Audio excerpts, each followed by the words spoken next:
2636. How to swap out part 41, the speed sensor in the rail with the new one. We're gonna remove the knob here. You're gonna lift the frame up a little bit to get the knob to come out. Alright, next we're gonna pull the pin. Also raise the frame a little bit here.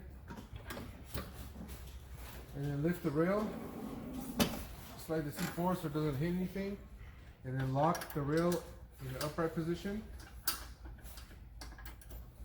Okay. Alright, next we're gonna unplug this from here and remove the grommet from the rail. You can slip it out through the little slot on the grommet. Just pull the wire through, it comes out. Set it aside. Now I recommend using some electrical tape because it's pliable and flexible. What we're gonna do now is we're gonna tape the speed sensor, the new one, to the old jack, and we're gonna tape them in here like this, not right next to each other because then they won't go through the hole. So we gotta give it some area to be flexible, some length. Now start taping on the wire and then the plug. That way it has an entryway. It's not gonna catch on the speed sensor.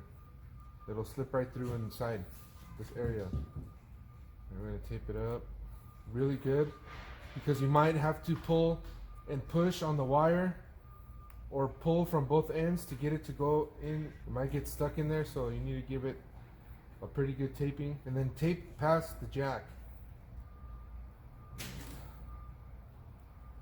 Okay, then you can pull that off there. Alright, now that the wire is taped together and prep for fishing, we're going to come up here and pull the old speed sensor out. Okay, and now this wire is going to be pulled inside here. You're going to remove this grommet. Okay, you're going to push this wire in the coil side as you pull it at the top. There it goes. Now here goes the tape part.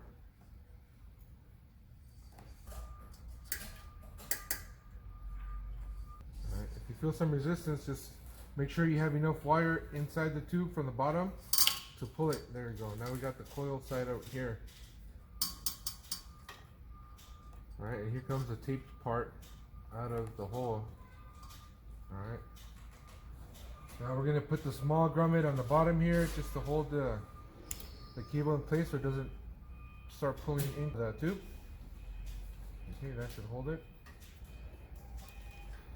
Alright, fine. Now we're going to start untaping it.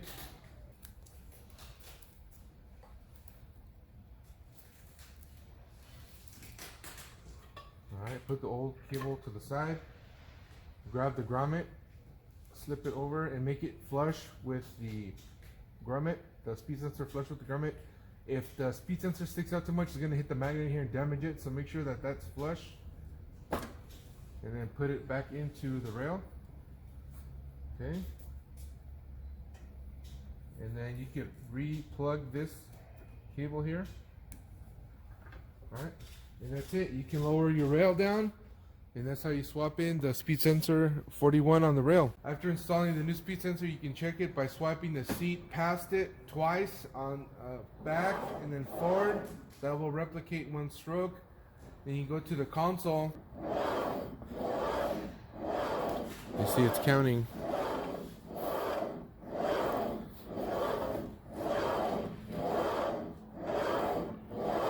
If you do have the magnet installed on the seat and there is no count happening when you swipe, check the speed sensor by using another magnet across, and it should be counting on the console. And if it does, you might have to adjust this to come out a little bit more, and not too much. You can gauge that by pulling it out a little bit and popping the grommet back into the rail and looking down this way when the seat is brought up to it. Don't swipe past the magnet yet.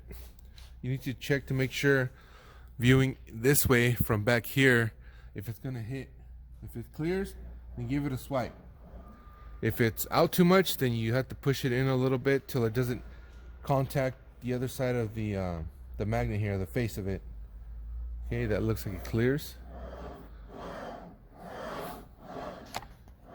And we are getting a count on the console. When I swipe, make sure that when you're rowing, you're not just going like this as you're pulling on your arms, or back here behind the speed sensor.